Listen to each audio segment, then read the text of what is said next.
నమస్తే కళ్యాణ్ గారు. నమస్తే జయ గారు. హలో దివ్య అండి. అవునండి. మీరు? నేను జయానమ్మా, నేను అందమైన జీవితం ప్రోగ్రామ్ నుంచి కాల్ చేస్తా ఉన్నాను.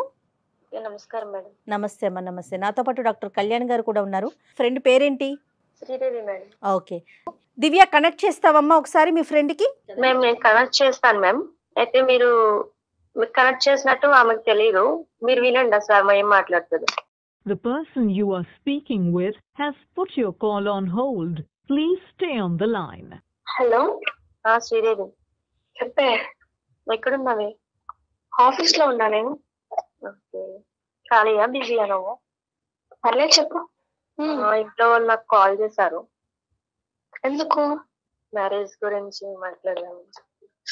అబ్బా నీకు ఎన్నిసార్లు చెప్పాలి? పదే పదే మ్యారేజ్ మ్యారేజ్ అని చంపుక తింటావేంటి?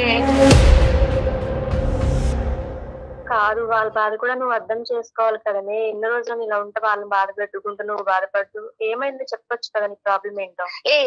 ఇంకా ఇంకోసారి నువ్వు మ్యారేజ్ గురించి మాట్లాడమనుకో, నేను నీతో కూడా మాట్లాడని చెప్తున్నా. ఫోన్ కట్ చేస్తా ఇప్పుడు. సరే సరే, ఒక నిమిషం.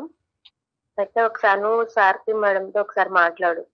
ఎందుకు? దేనికి? నాకు మ్యారేజ్ అయ్యి నేను బయటకు వెళ్ళిపోతే నీతో మాట్లాడడానికి అవ్వదు, నీ మమ్మీతో మాట్లాడడానికి కూడా అవ్వదు. నేను అలానే హ్యాపీగా సంతోషంగా ఉండలేను. ఒక్క నిమిషం, సార్ వాళ్ళు చెప్పేది విను. నేను తప్పగా ఏమనట్లేదు, ఒకసారి విను.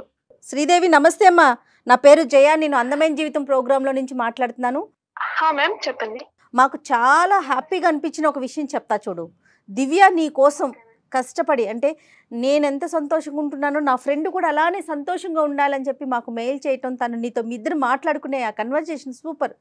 మంచి ఫ్రెండ్స్ మా, చాలా హ్యాపీగా అనిపించింది. పాత ఫ్రెండ్షిప్స్ అవన్నీ గుర్తొస్తాయి, మాకు గుర్తొస్తా ఉంటాయి. అంటే అమ్మాయి చెప్పిన దాంట్లో. నమస్తే అమ్మ, డాక్టర్ కళ్యాణ్ చక్రవర్తి. శ్రీదేవి అంటే తను ఒక మాట అందమ్మా, చాలా అది మనసుకి ఇది పరిచే ఒక అంశము. అంటే నేను పెళ్ళి అయ్యి నేను వెళ్ళిపోతా, తర్వాత నీ బాధను అర్థం చేసుకోవటానికి ఒక 10 మాటలు మాట్లాడటానికి, ఇటువంటి అంశం గురించి చర్చించడానికి అటువైపు మీ తల్లిదండ్రులు సరిపోరు, నేను ఉండను అని అనే మాట చాలా మంచి మాట అమ్మా. మీ పేరెంట్స్ మాకు ఫోన్ చేయలే, ఓకే? మీ పేరెంట్స్ నిన్ను అడిగి వాళ్ళు అలసిపోయి వయసు వచ్చినటువంటి ఆడబిడ్డకు పెళ్లి చేసుకోవాలనేటటువంటి కోరిక తపన ప్రతి తల్లిదండ్రులకు ఉంటుంది. ఆ తపనతో ఏంటంటే నీకు చెప్పలేక ఆ అమ్మాయికి చెప్పి, ఆ అమ్మాయి చెప్పలేక ఆ అమ్మాయి మా చేత చెప్పిస్తుంది. సో ఇప్పుడు నా ప్రశ్న ఏంటంటేనమ్మా, ఎందుచేత ఇప్పుడు అంటే పెళ్ళి అంటేనే ఇష్టం లేదా, లేదంటే పెళ్లి గురించి నీకు ఎటువంటి అభిప్రాయం ఉంది? ఎందుకు నువ్వు పెళ్ళి వద్దు అనుకుంటున్నావు? నీ మనసులో ఎవరైనా ఉన్నారా? అదేం లేదు సార్, నాకు పెళ్ళి అయితే వద్దు సార్. పెళ్లి మీద నాకు ఇంట్రెస్టే లేదు సార్. కారణం ఏంటమ్మా? మీ అభిప్రాయాన్ని మేము గౌరవిస్తాం. అందరికీ పెళ్లి అంటే నచ్చాలని ఏం లేదు సార్. పెళ్ళి అంటే నాకైతే ఇష్టం లేదు సార్, అంతే.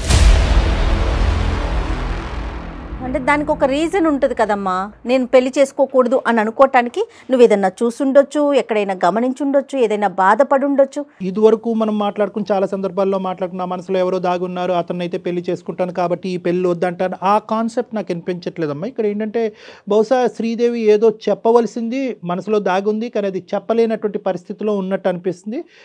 బహుశా ప్రాణ స్నేహితురాలతో కూడా షేర్ చేసుకోలేనటువంటి అంశంగా నాకు అనిపిస్తుంది. కాబట్టి దివ్యాని మనం కాల్లోంచి తప్పిస్తే బహుశా శ్రీదేవి ఓపెన్ అవుతుందేమో అన్నది నా అభిప్రాయం. ఏం శ్రీదేవి, ఆ పని చేద్దామా? మీరు ఏమైనా ఓపెన్ గా మాట్లాడతారా? ఆమె నాతో కూడా షేర్ చేసుకోవాలంత ఏదో ఉంది, ఆమె మనసులో బయట పెట్టట్లేదు.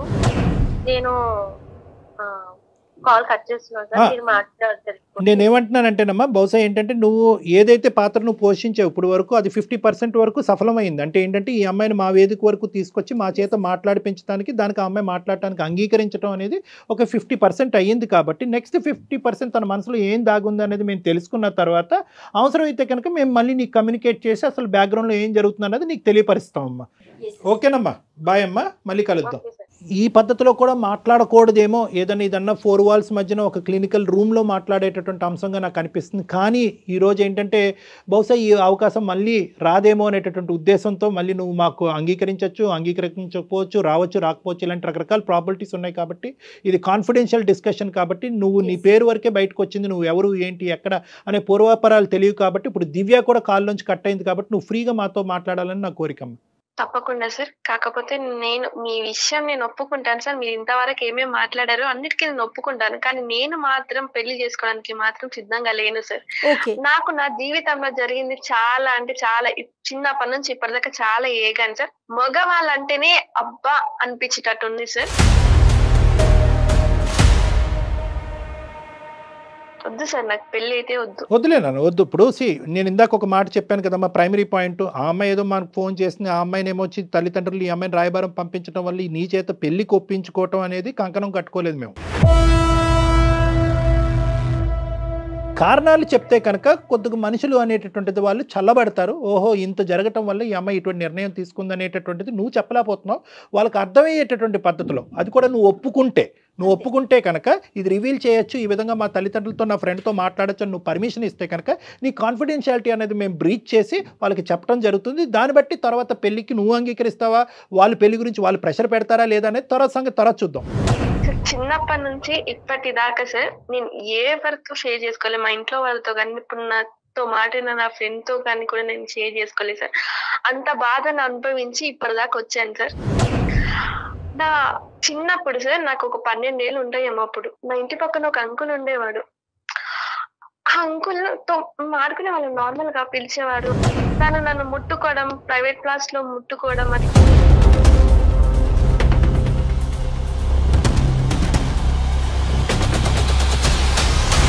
సో నేను అప్పుడు అన్నాను, అంకుల్ మీరు ఇలా చేయడం కరెక్ట్ కాదు, నేను మా ఇంట్లో వాళ్ళకి చెప్తాను అని అంటే తను అప్పుడు నన్ను వదిలేశాడు. తర్వాత ఇంటర్లో సార్, ఇంటర్లో ఏంటంటే చదువుకునే వాళ్ళం, అందరూ ఉండేవాళ్ళం. కానీ మా సార్ మాత్రం నా వెంట పడి అది ఇది మాట్లాడడం కానీ, మా సార్ని తలుచుకుంటే తన గురించి చెప్పాలంటే నాకు అలా ఉంది సార్. ఎక్కడ పడితే అక్కడ టచ్ చేసేవాడు, ఏది పడితే చేసేవాడు, ఎట్లా పడితే అట్లా మాట్లాడేవాళ్ళు. చాలా అంటే చాలా మాట్లాడేవాడు సార్. నేను అసలు దానికి ఆన్సర్ ఇవ్వలేక మళ్ళీ ఎక్కడ నా చదువు డిస్టర్బ్ అవుతుందో నేను ఏమని దాన్ని కాదు సార్. చెప్పలేదమ్మా శ్రీదేవి, ఎవరికి చెప్పలేదా నువ్వు? లేదు, మేము ఎవరికి చెప్పలేకపోయాను ఆ సిచ్యువేషన్. నేను ఎవరికి చెప్పుకోగలను సరే, నేను అందరు ముందర బ్యాడ్ అవుతానేమో, నువ్వు చదివియకపోతే వేరే వాళ్ళు ఎందుకు నీ దగ్గరకు వస్తారు అని నా టాపిక్ వస్తదేమో అని నేను ఎవరికి కదమ్మా. ఇంట్లో సపోర్టివ్ అట్మాస్ఫియర్ ఏనమ్మా? ఇంట్లో అంటే అమ్మ నాన్న అర్థం చేసుకునే వాతావరణమేనా మీ ఇంట్లో? సార్ ఇంట్లో వాళ్ళు చెప్తే అర్థం చేసుకున్నారంటే మీ దాకా రాదేమో సార్ ఇప్పుడు ఈ సిచ్యువేషన్ నాకు తెలిసి. మా ఇంట్లో వాళ్ళు అసలు, మా డాడీ ఒక డ్రింకర్ సార్, మా మమ్మీ నన్ను ఇప్పటిదాకా చిన్నప్పటి నుంచి ఇప్పటిదాకా నన్ను ఆ పని ఈ పని చేసి నన్ను ఇప్పటిదాకా చదివించింది మాత్రం మా అమ్మనే సార్. ఇప్పుడు మా డాడీ మంచిగా పడ్డాడేమో కానీ మంచిగా ఉన్నప్పుడు వర్క్ చేసి మమ్మల్ని పెంచలేదు సార్. తను తాగి వచ్చి మా మమ్మీని అట్లా పడితే అట్లా కొట్టేవాడు సార్.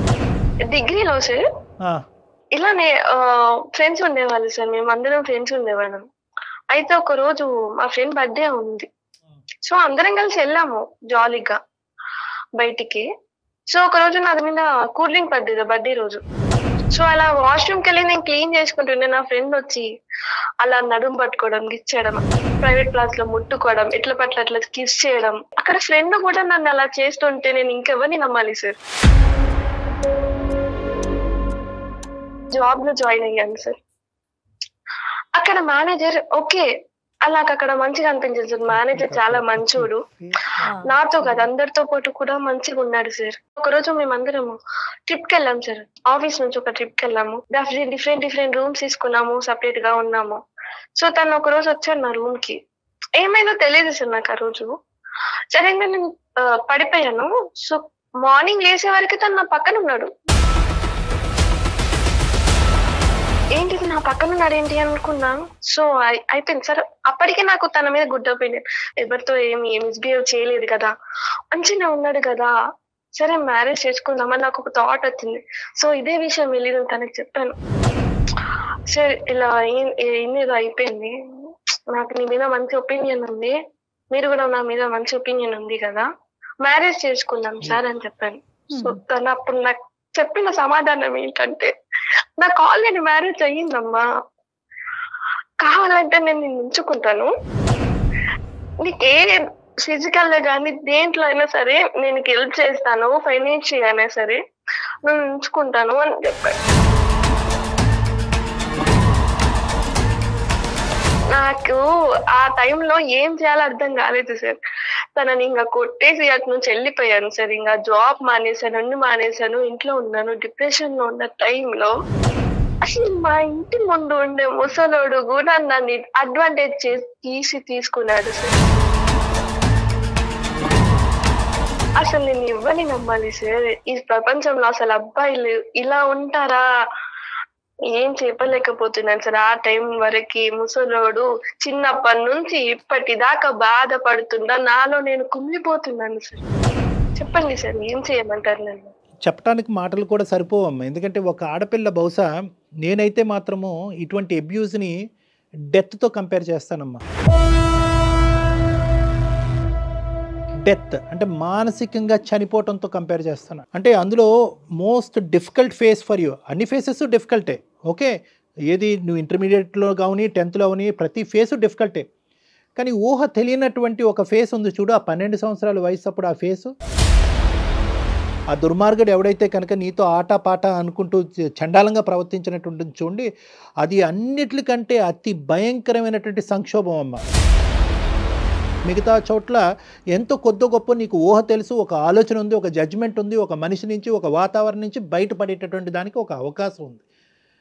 బహుశా ఇప్పుడు నిన్ను ఇవన్నీ చెప్పిన తర్వాత అయినా పర్లేదమ్మా, నీకు మంచి మొగుడు వస్తాడు, నువ్వు పెళ్లి చేసేసుకో అమ్మా, నిన్ను పువ్వుల్లో పెట్టి చూసుకుంటాడు, మీ అయ్యలాగా ఉండడు, నువ్వు చూసినటువంటి మిగతా నలుగురు మగాళ్ళలాగా ఉండడు అని చెప్పడానికి నాకు ధైర్యం సరిపోవట్లే. నిజంగా నేను చెప్తున్నాను కదా, నాకు ధైర్యం సరిపోవట్లేదు.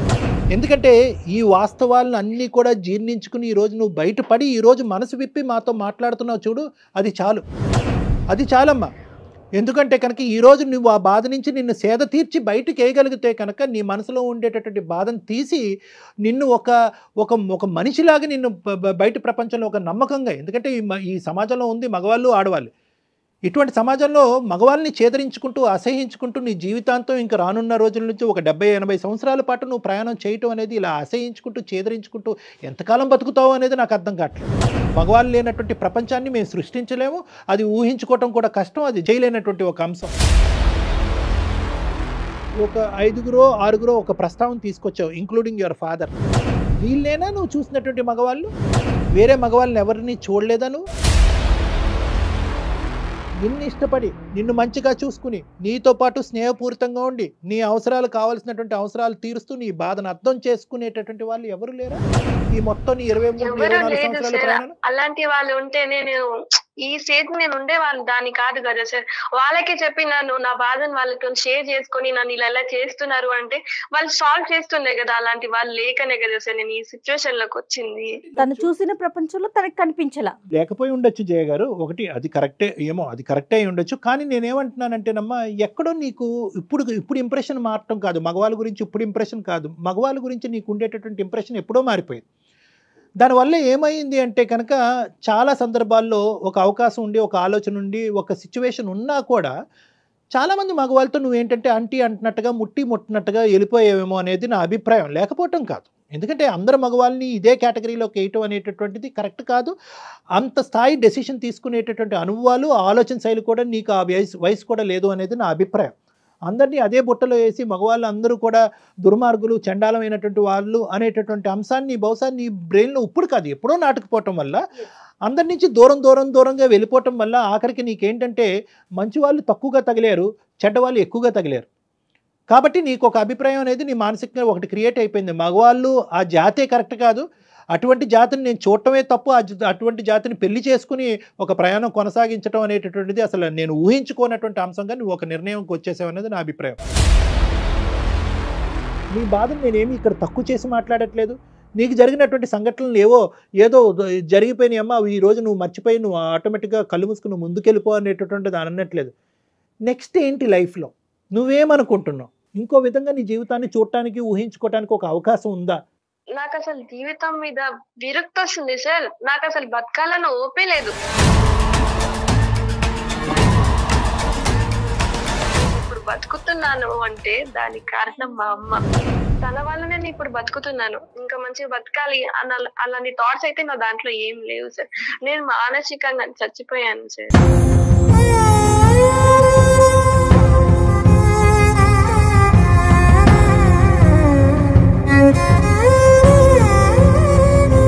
కొంతమంది నా అనేటటువంటి వాళ్ళను నమ్మినటువంటి కొంతమంది మనుషులతో ఖచ్చితంగా అన్ని అంశాలు చెప్పుకోవచ్చమ్మా, అందులో తప్పులేదు. చెప్తే లాభం ఏంటి డాక్టర్ గారు అంటే కనుక చెప్పటంలోనే చాలా వరకు బాధ తరిగిపోతుందమ్మా, చెప్పటంలోనే బాధ తరిగిపోతుంది. నెంబర్ 1. నెంబర్ 2 ఏంటంటే తెలిసి తెలియనటువంటి వయసులో ఇటువంటి సంఘటనలు జరిగినప్పుడు అది ఏంటో అర్థం కానటువంటి పరిస్థితిలో ఎవరికి మనసు ఇప్పి చెప్పుకోలేం. కానీ ఎప్పుడైతే ఇంటర్మీడియట్ వరకు వచ్చావో, ఎప్పుడైతే ఒక ట్యూషన్ సారో లేదంటే క్లాస్లో మాస్టరో ఒక విపరీతంగా నీతో ప్రవర్తించడం మొదలుపెట్టాడో, అప్పుడైనా కూడా అమ్మకో లేదంటే మీ కజిన్స్కో, ఒక అక్కకో, ఒక తల్లి అన్నయ్యకో, ఒక తమ్ముడికో, ఎవరికో ఒకరికి చెప్పుకోవచ్చు. ఎవరూ లేరు అనేది కాదు ఇక్కడ ప్రస్తావన. చెప్పుకోవటం వల్ల బాధ తగ్గుతుంది. రెండోది ఏంటంటే కనుక నెక్స్ట్ టైం ఇటువంటి సందర్భం వచ్చినప్పుడు నువ్వు ఎలా జాగ్రత్త పడాలి, అటువంటి మనుషులు ఒకప్పుడు ఒక బౌండరీ దాటి ఆ విధంగా ప్రవర్తిస్తే కనుక వాళ్ళ మీద ఎటువంటి యాక్షన్ తీసుకోవాలి అని చెప్పేటటువంటి నాదులు లేకపోలేదమ్మా, ఉన్నారు. ఇప్పటికీ మానవత్వం అనేది ఉందమ్మా, మరీ అంత మానవత్వం అనేది మంట కలిసిపోలేదు. నేనేమంటున్నానంటే నీకు జరిగినటువంటి సంఘటనలు ఒక ఎత్తు, జరిగినటువంటి సంఘటనల్ని ఏ విధంగా డీల్ చేయలేకపోయావు అనేది రెండో అంశం. ఒకటి చెప్పుకోలేకపోయావు, పనిష్ చేయవలసినటువంటి విధంగా కొంతమందిని పనిష్ చేసి ఉంటే కనుక వాళ్ళకి ఖచ్చితంగా బుద్ధి వచ్చి ఉండేది. నీతో కాదు ఇంక ఏ ఆడపిల్లతో కూడా ఆడుకునేటటువంటి దానికి అవకాశం ఉండేది కాదు. ఎందుకంటే నీలాంటి వాళ్ళని ఎంతమందితో వాళ్ళు ఇది తీసుకుంటున్నారు. సో అది కేవలం నీకు సంబంధించినటువంటి బాధ్యతే కాదు, సమాజానికి సంబంధించినటువంటి బాధ్యతగా ఆ విధంగా నువ్వు అడుగు వేసుంటే కాదు బాగుండేది. శ్రీదేవి, డాక్టర్ గారు అన్నట్టు నువ్వు సైలెంట్గా ఉండిపోవడంతో వాళ్ళకు ఒక అడ్వాంటేజ్ కదా. నెక్స్ట్ ఇలాంటి పిల్ల ఇంకొక శ్రీదేవో ఇంకొకరు ఎవరో తగులుతారు, వాళ్ళు అది కంటిన్యూ అయ్యేది కదా. నువ్వు ఆ రోజే తిరగబడినట్లయితే, అంటే నువ్వు తిరగబడ్డావు, నువ్వు సేఫ్ జోన్లో ఉన్నావు, కాదనట్లేదు. కానీ ఎవరికైనా నువ్వు ఎక్స్ప్రెస్ చేసినట్లయితే, వాళ్ళు కొంచెం పనిష్మెంట్ దొరికినట్లయితే, అంటే జయగారు అటువంటి వ్యక్తులకి బలం ఏంటంటే కనుక వీళ్ళ అమాయకత్వం. ఇది మనసులోనే దాగిపెట్టుకోవాలి, ఇది బయటకు చెప్పకూడదు. బయటకు చెప్తే కనుక నన్నే వక్రీకరిస్తారేమో, నా ఆలోచనే తప్పు, నువ్వే అంత చనువిచ్చావనేటటువంటి భయంతో చాలా మంది ఆడపిల్లలు ముందుకొచ్చి ఇటువంటి అంశాలు చెప్పరు. అవును. ఇప్పుడు నెక్స్ట్ ఏమనుకుంటున్నావు అంటే నువ్వు అంటే ఇంకా పెళ్ళి అనే ప్రస్తావన తీసి పక్కన పెట్టేసావు అనేది నాకు అర్థమవుతుందమ్మా. కానీ నాన్న ఎలాంటి వాడన్నా తీసి పక్కన పెట్టేసే, నీకు అమ్మ మీద ఒక గౌరవం ఉంది, అమ్మ మీద ఒక ప్రేమ ఉంది. ఏ అమ్మా ఈరోజు శ్రీదేవికి 24 సంవత్సరాలు వచ్చింది, పెళ్ళి ఎందుకు చేయట్లేదమ్మా అనేటటువంటి ప్రశ్నకి ఎటువంటి బదులు చెప్పగలదు మీ అమ్మ? మా అమ్మాయికి ఇటువంటి సంఘటనలన్నీ జరిగినాయండి, మగజాతి మీదే ఒక అసహ్యం కలగటం వల్ల పెళ్ళి అనే ప్రస్తావన తీసుకురావట్లేదు, మా అమ్మాయి పెళ్ళి చేయాలనేటటువంటి ఉద్దేశం నుంచి మేము అందరం విరమించుకున్నాం అనేటటువంటి మాట మీ అమ్మగారికి చెప్పగలరా? చెప్పలేరు. అమ్మా నాన్నలకి ఏం చెప్పాలి అనేది ఒక ముఖ్యమైనటువంటి అంశం అమ్మ. బహుశా నీకు ఆ మెచ్యూరిటీ లేదేమో అనేటటువంటిది నా ఆలోచన. కాబట్టి ఆ అంశాన్ని కూడా మేము వాళ్ళకి తెలియపరుస్తాం, అంటే చెప్పే విధంగా తెలియపరుస్తాం. ఒకప్పుడు నువ్వు వద్దు సార్, ఇది కంప్లీట్గా నాకు కాన్ఫిడెన్షియల్ పర్సనల్ ఇష్యూ, ఇప్పటికీ కూడా నాకు అలాగే అనిపిస్తుంది, నా అనేటటువంటి వాళ్ళకి చెప్పి నాకు వాళ్ళని బాధ పెట్టడం నాకు ఇష్టం లేదంటే మేము ఒక్క అడుగు కూడా ఆ దిక్కును ముందుకేయం. పెళ్ళి అనే ప్రస్తావన గురించి మాట్లాడవు. కేవలం నువ్వు అనుకుంటే కనుక ఈ డిప్రెషన్ నుంచి నన్ను బయటకు వేయండి, నా ప్రశ్నలకి బదులు చెప్పండి, సమాజం గురించి నాకు ఏర్పడినటువంటి ఒక ఇమేజ్ని మార్చండి, నా ఆలోచన శైలిని కరెక్ట్ చేయండి అంటే కనుక నీకు హెల్ప్ చేస్తాం. సో ఈ 2 ఆప్షన్స్ ఉన్నాయి. నీ పేరెంట్స్తో మేము మాట్లాడాలా వద్దా? సార్ ఒక 2 minutes ఆగుతారా? నాకు అసలు ఏడుపు ఆగుతలేదు సార్. ఎందుకంటే చిన్నప్పటి నుంచి ఇప్పటిదాకా నన్ను అర్థం చేసుకొని దగ్గర తీసుకొని నా బాధను అర్థం చేసుకొని ఇలా మారుస్తాను నీ జీవితము అని అనేవాళ్ళు ఇప్పటిదాకా నాకు పుట్టలేదు సార్. మీరు నాకు దొరికినందుకు నా అదృష్టం అనుకుంటాను నా లైఫ్ లో.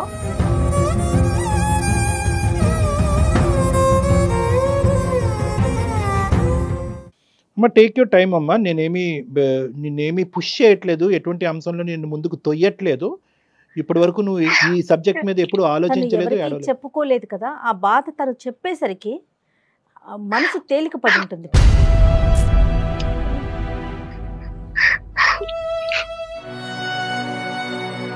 ఎవరికైనా ఏదైనా ఒక సందర్భంలో ఫేస్ చేస్తాం డాక్టర్ గారు, ఆడపిల్లలు ముఖ్యంగా ఏదో ఒక సందర్భంలో ఫేస్ చేస్తూ ఉంటారు కొంతమంది. కానీ దురదృష్టం అనుకోవాలో ఏమో కానీ ప్రతి లెవెల్లో అంటే చెప్పాలి అంటే ఆ అమ్మాయి చెప్పినటువంటి ఏజ్ బట్టి ఎవ్రీ 4 to 5 yearsలో ఒక సంఘటన జరిగింది. ఇంక ఏ విధంగా నమ్మకం వస్తుంది అమ్మాయికి? ఏ విధంగా చెప్పగలం? వీళ్ళని వదిలేసేమో మిగతా వాళ్ళందరూ మంచోళ్ళే దేవుళ్ళని మనం ఎలా చెప్తాం? నీకు వచ్చేటటువంటి మొగుడు మీ నాన్నలాగా ఈ నలుగురిలాగా ఉండడు, మంచోడు ఉంటాడని ఎలా చెప్తాం? ఆ ధైర్యాన్ని కల్పించాలి. శ్రీదేవి చెప్పండి. అమ్మ సారీ అమ్మ, నీ బాధని మేము పూర్తిగా అర్థం చేసుకుంటున్నాం. కానీ దీనికి ఒక ఇమోషనల్ సొల్యూషన్ కంటే ఒక ప్రాక్టికల్ సొల్యూషన్ అనేటువంటిది కూడా వెతకాలి. నీకు ఆ అనుభవం, ఆ వయసు లేదు కాబట్టి అమ్మాయిలకి చెప్పాలి అనేది నా అభిప్రాయం అమ్మ. ఎవరు ఎప్పుడు చేశారు, ఎవరు వాళ్ళు అనేటటువంటి ప్రస్తావన కాకుండా జరిగింది ఇటువంటి ఇది. సంఘటనలు జరగటం వల్ల మానసికంగా ఆ అమ్మాయి ఇబ్బంది పడి పెళ్లి వరకు రాలేకపోతుంది. ఒక్కసారి మీ అమ్మాయిని మీ కూతురుగా ఒక మనిషిగా మనం అర్థం చేసుకుందాం. ఆ అమ్మాయి మనసులో ఉండేటటువంటి ఆ డిప్రెషన్ని క్లియర్ చేసేటటువంటి ప్రయత్నం చేద్దాం. పెళ్ళికి కాస్త గ్యాప్ ఇద్దాం, కొద్దిగా వ్యవధి ఇద్దాం, ఆ అమ్మాయిని తేరుకునే దానికి ఒక అవకాశం ఇద్దాం. ఆదరాబాదరాగా వయసు వచ్చిందనో లేదంటే డిగ్రీలు ఉద్యోగాలు పెరిగినాయి అనేటటువంటి ఉద్దేశంతో సమాజంలో ఈ వయసులోనే పెళ్లి చేయాలనేటటువంటి సామాజిక పరమైనటువంటి ఎక్స్పెక్టేషన్ పరంగా మనం కొట్టుకుపోవద్దు. ఈ అమ్మాయి మనసులో ఉండేటటువంటి బాధని చల్లార్చేటటువంటి ప్రయత్నం మనం అందరం చేయాలి అనేటటువంటి విధంగా నీ పేరెంట్స్కి నేను కౌన్సిలింగ్ చేస్తానమ్మా శ్రీదేవి. ఎందుకంటే కనుకమ్మా ఈరోజు నువ్వు మనసు విప్పి ఈరోజు ఏడుస్తూ మాతో మొత్తం బాధ అంతా చెప్పుకున్నావు. ప్రతి సమయం ప్రతి సందర్భంలో మేము మీకు ఉండకపోవచ్చు. పెద్ద దిక్కుగా ఇదే బాధ నీకు మళ్ళీ గుర్తొస్తే కనుక దానికి సంబంధించినటువంటి బెస్ట్ కౌన్సిలర్స్ ఎవరన్నా ఉన్నారంటే కనుక అది మీ పేరెంట్స్, ముఖ్యంగా మీ తల్లి. నాన్నగారు ఎంతవరకు మారారో నాకు తెలియదు. నిన్ను మీ అమ్మ అర్థం చేసుకునే విధంగా ప్రపంచంలో ఎవరు అర్థం చేసుకోరమ్మా. మీకు తల్లికి మించిన దైవం ఎవరు లేరు. కాబట్టి ఈరోజు ఇంతవరకు మా వరకు వచ్చావు, ఒక నమ్మకంతో వచ్చావు. మేము ఇచ్చినటువంటి పరిష్కారానికి ఈ విధంగా నన్ను సేద తీర్చి ఒక కౌన్సిలింగ్ చేసి నాకు ఒక నమ్మకాన్ని ఇచ్చినటువంటి పెద్దవారుగా మీకు కనిపిస్తున్నారు నాకు అని చెప్పి బాధపడ్డావు, ఏడ్చావు, గొప్పగా ఫీల్ అయ్యావు. అదే స్థానాన్ని ఈరోజు మాకు ఇచ్చేటటువంటి స్థానాన్ని మీ తల్లికి కూడా ఇవ్వాలి అనేది నా అభిప్రాయం.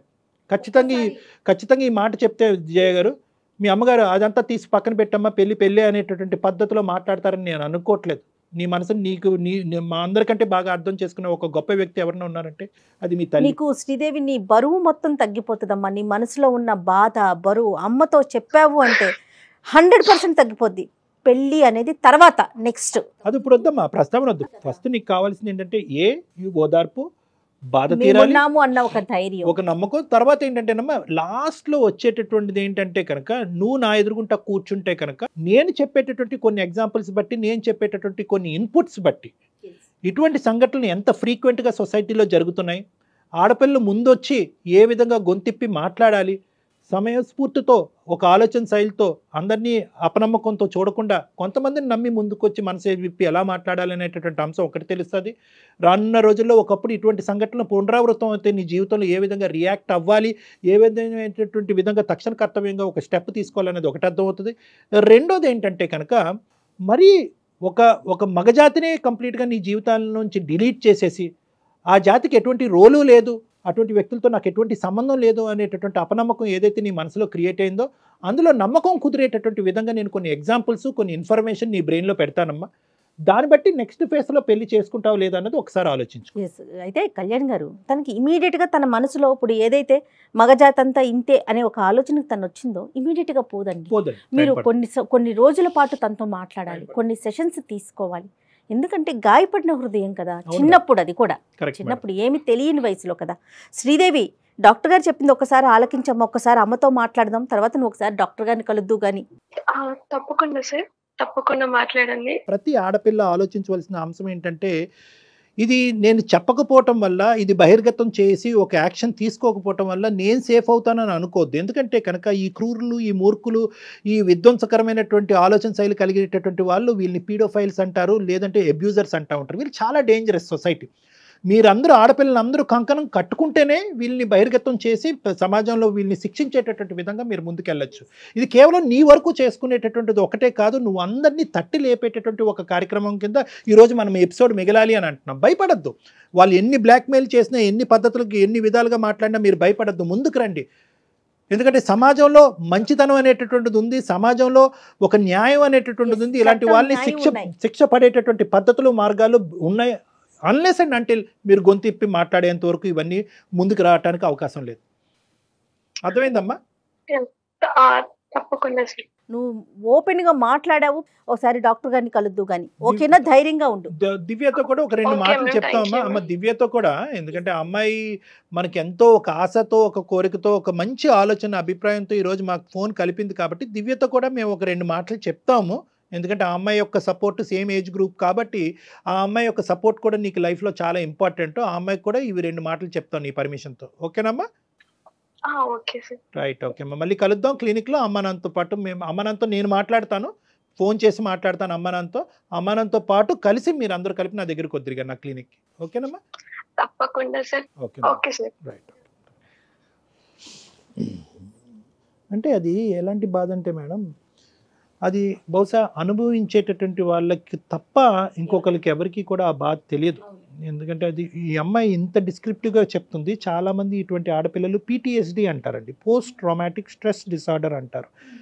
అంటే ఎంత ట్రామా అంటే కనుక ఆ ట్రామా వాళ్ళకి నిద్రలో కానీ, రేపొద్దున పెళ్ళి అయిన తర్వాత కానీ, భార్యాభర్తలుగా జీవితం ఉండేటప్పుడు కానీ ఇవన్నీ ఆ గుర్తులు, ఆ జ్ఞాపకాలు వస్తూ ఉంటాయి. ఈరోజు ఈ అమ్మాయి ఏంటంటే ఆ జ్ఞాపకాల వల్ల పెళ్ళే చేసుకుంటుంది. అది కొంతమంది ఆడపిల్లలు ఏంటంటే తల్లిదండ్రుల భయము, లేదంటే సమాజం యొక్క పట్టింపులు పంతాల వల్ల కానీ పెళ్లి వరకు చేసేసుకుంటారు. పెళ్ళి అయిన తర్వాత కూడా వాళ్ళకి ఆ జ్ఞాపకాలు పదే పదే గుర్తొస్తూ ఉంటాయి. ఎందుకు నేను బానిసయ్యాను, ఆ క్షణంలో నేను ఎందుకు మాట్లాడలేకపోయాను, నేను ఎందుకు ఏకాకిని అయ్యాను అనేటటువంటి బాధ అనుక్షణం వాళ్ళని బాధ పెడుతూనే ఉంటుందమ్మా. దీన్ని కౌన్సిలింగ్ ద్వారా మనం దూరం చేయొచ్చా? కౌన్సిలింగ్ ద్వారా చాలా వరకు ఇటువంటి ఎమోషన్స్ని తగ్గించవచ్చమ్మా. బాధనైతే కనుక పూర్తిగా తీయలేము, ఆ జ్ఞాపకాలను అయితే కడిగేలేము. కానీ అది చెప్పుకునే దానికి కౌన్సిలింగ్ అనేది ఒక అవకాశం, ఒక ప్లాట్ఫామ్. దాంతోపాటు ఒక సపోర్ట్ సిస్టమ్ అనేది అమ్మాయికి ఇప్పుడు ఈ అమ్మాయికి లభించినట్టుగా ఒక నమ్మకం నడిపిస్తావు. ఓకే, ఈ బాధను వినటానికి నలుగురు మనుషులు ఉన్నారు, ఈ బాధను అర్థం చేసుకోవడానికి ఒక మనిషి ఉన్నాడు, ఈ బాధ గురించి మాట్లాడి నాకు ఒక దారి చూపెట్టేటటువంటి దానికి ఒక దిక్కు ఉన్నది అనే ఒక నమ్మకం వచ్చినప్పుడు అద్భుతంగా ఉంటుందమ్మా. కానీ శ్రీదేవి చెప్తా ఉంటే ఒక ఆడపిల్లగా వింటుంటేనే ఎంత బాధ అనిపిస్తుంది అంటే, నాకు నోట్లోంచి మాట రాలేదు, మొత్తం పూర్తిగా అలా వింటూ ఉండిపోయాను. ఇలా బాధపడే పిల్లలు పాపం ఎలా కళ్యాణ్ గారు, చాలా గౌరవం. మృగాల మధ్యలో బతుకుతున్నామా అనిపించేస్తుంది ఒక్కొక్కసారి ఆలోచిస్తే. రైట్ అండి, thank you so much. Okay Jaya garu, నమస్తే. అత్యాధునికమైన టెక్నాలజీతో ఫెర్టిలిటీ ట్రీట్మెంట్ అందిస్తోంది మెడిసి IVF.